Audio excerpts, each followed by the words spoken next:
Cauliflower is one of those vegetables that's a little bit overlooked. I'm Susan Bowerman, registered dietitian, and today we're going to talk about some reasons why you should be eating a little bit more cauliflower. You know, cauliflower has many of the same health benefits as broccoli, kale, and cabbage because it's in the same family. It gets its odor from sulfur compounds called glucosinolates, which have anti-inflammatory properties. And one serving of cauliflower gives you nearly all your day's vitamin C, and it's a good source of vitamin K. When you go to the supermarket to select your cauliflower, the first thing you want to look for is a nice firm head. It should be nice and tight. You shouldn't see a lot of gaps in between. And the other thing is turn it over and look at the leaves. They should be nice and green and look fresh. And this cut part at the bottom should also look nice and fresh. The problem people have with cauliflower is it's very stiff and people just don't quite know what to do with it. And if you just start chopping it up, it's just going to make a big mess. So let me show you a quick way to cut your cauliflower. The first thing you're going to want to do, you're going to turn it over and you're just going to start cutting away the leaves individually.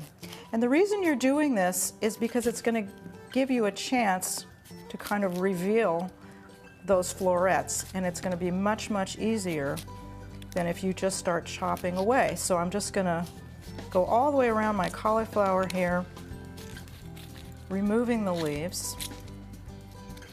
Do this carefully. And then the last thing, once you've got all of these leaves taken off, is then you've got the stem part here that you're going to want to cut. So I'm just going to take my knife, kind of cut around like that, and pull that stem out.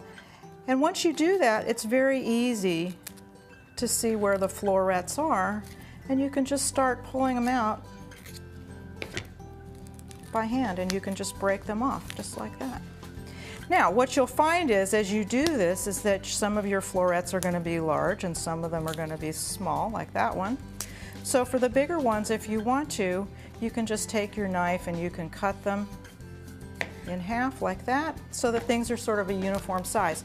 And then once you've done that, they're ready to cook. Now you can do a number of things with cauliflower. A lot of people just have experience eating them raw. You can steam them. The other thing you can do, if you have a jar of pickles at home and you have some left over, throw them in the pickle jar. They taste great. My favorite way is to roast them. I just take the florets, toss them with a little bit of oil and garlic, and put them in a very hot oven for about 20 minutes. Makes them very tender, and they just start to brown. Let me show you one other thing you can do that's kind of unusual with cauliflower. I'm going to scoot these out of the way for a minute. There's another method for cutting a cauliflower into a steak. So I've taken my cauliflower and I've removed all of the leaves, but I've left it intact.